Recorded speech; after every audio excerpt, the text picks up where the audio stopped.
Well, hello there, Space Monkeys. Welcome to Political Fight Club. I'm Robert Durden. Happy Thanksgiving. I am not doing anything today. My family's at the in-laws, and I'm home alone, just reading books. So I figured we would read a little more of Dreamland, maybe a chapter or two today. So curl up by the fire and listen to Uncle Rob talk about heroin and drug trafficking and oxycontin. This chapter is chapter 36, Collision Ground Zero, on page 193. Columbus, Ohio. In another era, it's possible that Operation Tar Pit might have dismantled or permanently crippled the heroin networks from the tiny county of Jalisco in Nayarit, Mexico. But because they weren't like typical top-down drug organizations, the Jalisco Boys networks coughed and sputtered but did not die. The cell owners remained in Mexico and reconstituted their U.S. operations. Experienced drivers, meanwhile, used the vacancies Tar Pit created to start their own cells. Santa Fe hasn't been without Jalisco Tiendita since Enrique started it in 1997. Wholesale suppliers multiplied in the vacuum left when Oscar Hernandez Garcia and his wife went to jail. Competition lowered prices and expanded the supply of tar heroin headed to the U.S. Meanwhile, more young men raised their hands to fill the driver's slots.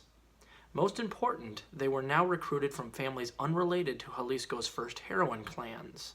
These new heroin workers had watched the families in the Tejeda clan prosper and wanted in on the business. Their entry into the business expanded the available heroin workforce and kept labor costs low. Soon, the Feria de Alot was bursting with traffickers and bandas once again. Up in the U.S., the boys no longer had to rely on the limited universe of older junkies. A younger and much larger population of heroin users was emerging, casualties of the nation's pain revolution.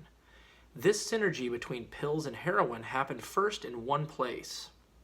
OxyContin's popularity was spreading west, just as the trafficker, I Call the Man, brought Jalisco black tar heroin east. They collided in central and southern Ohio.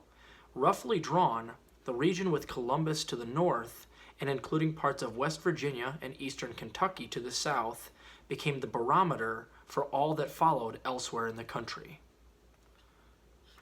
Among the first to take its full measure was a doctor named Peter Rogers, who in 2003 was at Nationwide Children's Hospital in Columbus, in the adolescent medicine department. Tall, thin, and spectacled, Rogers had specialized in addiction for almost 20 years by then. He'd treated kids on cocaine and crack. He'd seen them on meth, scratching scabs and grinding their teeth. He'd seen youths on ecstasy, LSD, pot, and as full-blown alcoholics. But before one evening in February 2003, Peter Rogers had never seen a teenager addicted to heroin. Rogers was at home that night when a nurse called. A 16-year-old girl was in the ER with her parents. The girl was shivering and throwing up. It was heroin withdrawal, her parents said. The nurses didn't know what to do.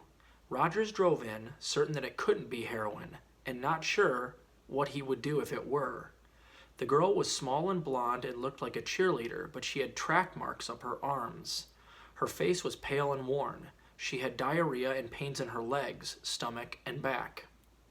She said she started with pain pills that she got from her friends. The pills got a little expensive. Boyfriend was a heroin user and he injected her with heroin for the first time, Rogers remembered. She used for a while, then she'd run out of money. Her parents realized something was really wrong. She told them. As it happened, 2 months before, Rogers had taken a course in Cleveland on how to detoxify people addicted to opiates. He never thought he would actually use the information. I called the physician who taught the course. He said he had not seen any adolescents using heroin, but he gave me some ideas. I plugged her into an IV, hydrated her, gave her something for nausea. I learned a lot from her. This first heroin addict was from a wealthy suburb of Powell, a fact that surprised Rogers almost as much as learning that she was only 16. Where do you get your heroin? From Mexicans.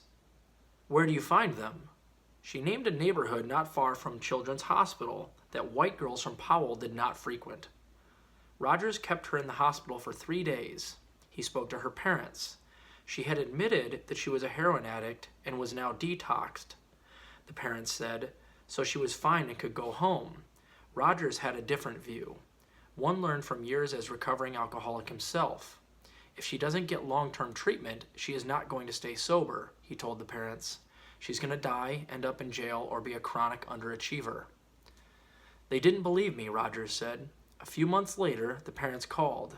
They said she's using heroin again. I saw her again, readmitted her. I think they were getting the message. Once he admitted that girl to detox that night in 2003, it seemed to Rogers as if the floodgates opened somewhere. Word spread among addicts that you could go to Children's and get detoxed.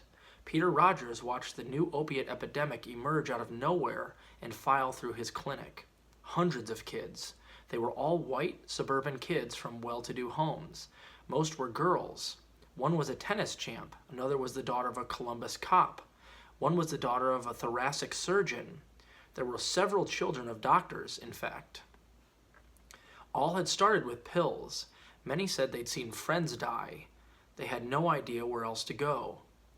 The first kid showed up and word got out. I noticed that we got a lot of kids during that first 6 months from a place called Lancaster, a Columbus suburb.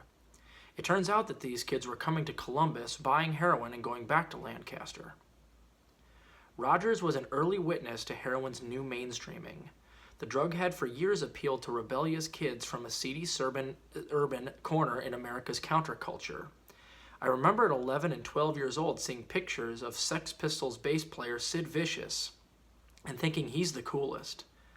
One 26-year-old recovering addict, a musician, told me, Sid Vicious, New York Dolls guitarist, Johnny Thunders, Lou Reed, and William Burroughs, but also Charlie Parker. It was punk and jazz that made heroin so sexy and appealing. Exciting and dangerous and subversive and not the norm. And then I saw the football players and the cheerleaders getting into it. These are people I turned to heroin to get away from. To the suburban kids first hooked on pills, heroin fulfilled the dream of the adventures they'd never had in their own quiet towns. Part of heroin's new appeal was that it kept them at the edge of a hazardous yet alluring dreamland. Finding dope every day could take them on a wild ride through the worlds that they had never known existed, which, however scuzzy or harrowing, left them with fantastical stories that awed their peers. You're as much addicted to going and buying it as going to and then using it, one addict said. You feel like James Bond. It's a crazy fantasy. By the end of that year, Nationwide Children's Hospital, which had never admitted a teenage heroin addict that anyone could remember, had protocols for treating them. Rogers asked them where they all got their heroin. Mexicans, they said. Rogers called Columbus police. An officer told him that they knew that the Mexicans were selling dope. We arrest them, the officer said. In a day or two, another comes in and takes their place. Meanwhile, Rogers said, I was living at the hospital. I was taking care of these kids. None of the other physicians really knew how to treat this. We were not ready for this. It was a whole new phenomenon. I called all over the country. What we were doing in Children's Hospital in Columbus was not something that anybody else was doing that I could find. We kept treating these kids, and they kept coming in. Rogers battled with insurance companies who had apparently never heard of treating heroin addiction in teenagers. A couple of years in, he gave a speech at the annual meeting of the American Academy of Pediatrics in Boston, describing what he was seeing to a sparse and bewildered audience. They weren't seeing any of this. They were thinking, why do we need to learn about this? We'll go to the next chapter on page 197, next episode. It's called Canaries in the Coal Mines. Hope you're enjoying the book, guys. Keep fighting that good fight. Have a good Thanksgiving.